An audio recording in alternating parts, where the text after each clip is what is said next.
కాబట్టి ఏంటి స్వయం అవగాహన వల్ల ప్రయోజనం అంటే సామాన్యుడికి అసామాన్యుడికి ప్రతి వాళ్ళకి మూగ భాష ఉంది. ఆకలి వేసింది ఇలా అంటాం, దాహం అంటే ఇలా అంటాం, ఇలా అంటే ప్యాస్, ఇలా అంటే బాత్రూమ్కి, ఇలా అంటే స్నానం చేస్తాం. ఎంతవరకు అన్ని సంజ్ఞలతో చెప్పగలం? మౌన సంజ్ఞలతో దక్షామూర్తి జీవాత్మ పరమాత్మ అయితే స్థూల సూక్ష్మ కారణాలు విడిచిపెట్టు అన్నారు. ఇక్కడ ఏంటి మూగ భాషతో మౌన భాషతో ఇచ్చారు. ఎప్పుడు ఇచ్చారు?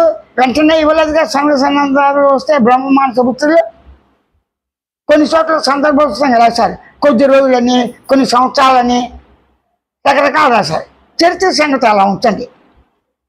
ఆ మూలాలు వెతకదు అంటే మనం వెతేవాళ్ళగా లేము ఇప్పుడు అనిపించారు. అంటే జీవాత్మ పరమాత్మ ఒకటి, మిగతా మూడని అనాత్మే కదా, మాయే కదా. అస్థి భాతి ప్రియం. అస్థి అంటే ఉనికి, భాతి అంటే ప్రకాశించడం, ప్రియం ప్రియం అంటే ప్రేమతో ఉన్నది. నువ్వు దేన్ని ప్రేమిస్తావు? నన్ను నేను ప్రేమిస్తున్నాను అంటాడు. నన్ను నేను అంటే ఏంటి? ఎరుకుతో ఎరుకుని ప్రేమిస్తావా? జ్ఞానంతో జ్ఞానాన్ని ప్రేమిస్తావా? శబ్దంతో శబ్దాన్ని ప్రేమిస్తావా? భావంతో భావాన్ని ప్రేమిస్తావా? దేహంతో దేహాన్ని ప్రేమిస్తున్నావా? నా దేహం చాలా అందమైంది, నా దేహాన్ని నా ప్రాణాన్ని ప్రేమించిన విధంగా దేన్ని ప్రేమించాను. అవసరమైతే నా ప్రాణాన్ని రక్షించుకోవడానికి నా భార్య, పిల్లలు, గురువు, శిష్యుడు అనేది లేదు. క్లోజ్ అనాదించి అంటే తన్ను తానే ప్రేమించడం అంటే నేను దేహంగా ఉన్నాను, దేహంలో ప్రతి అవయవాన్ని ప్రేమిస్తా. అవయవం శిథిలమైనా సరే కాపాడుకుంటా. పశ్చాత్తాపం వచ్చింది, తగ్గింది, కానీ వంకర చేతులతో పట్టుకుంటా ప్రయత్నిస్తావు కదా. పర్వాలేదు, ఈ మాత్రం గ్లాసు పట్టుకుంటున్నా, ఈ మాత్రం కొంచెం మూతి అయినా నత్తిగా మాట్లాడాలి, తిట్టుపడుతున్నాడు కదా అని. ఎవరికి ప్రియం ఏంటి? తానే. ఆ ప్రేమైనది ఏంటంటే ఏంటి? ప్రేమించింది అంటే నువ్వు ప్రేమించేదాన్ని నిన్ను నువ్వే. స్వీయ ప్రేమతో దేహం ఉన్నది.